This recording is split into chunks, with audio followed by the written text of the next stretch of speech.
Ọlọ́run ọ̀rọ̀ mi mọ̀ tó owó ẹ̀rọ kí ni mo fẹ́ ṣe báyìí.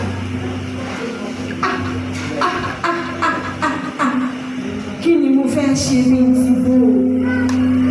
Bébí mo láwọn èso tó pọ̀ tí mo lè fi ṣe ìran. Mo ti mọ̀ tí mo ṣe.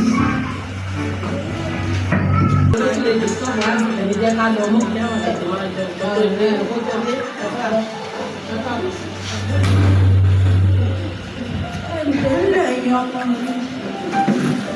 Bóòlù. Ẹ̀dókòó. Ọ̀rọ̀ ayọ̀ ń fẹ́ sọ.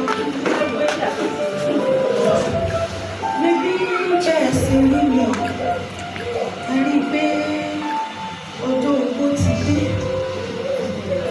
Ó ti dàgbà.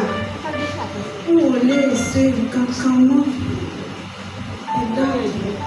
Ẹ dábọ̀. Ọkọ mi tó kú bòyí. Ẹ wá bá àwọn òòrùn. Ní tágẹ́tì wa lẹ́nu, ó yà á yà mọ́ ìwé ìgbà yóò lè ká ẹ bàbá wọn. Àti níta àgbẹ̀sẹ̀ wọ́n náà yà á mẹ́tọ́ làwọn ọmọ lọ́wọ́ tẹ̀sí wọlé nígbà rẹ̀. Ẹ má bínú ní ẹ̀sìn àmà máa yí lọ. Ẹ ṣe wọ́n láwọn níbi tó ṣe kókó tó ṣe pàtàkì jèbi tí mo rán wọn níṣẹ́ lọ.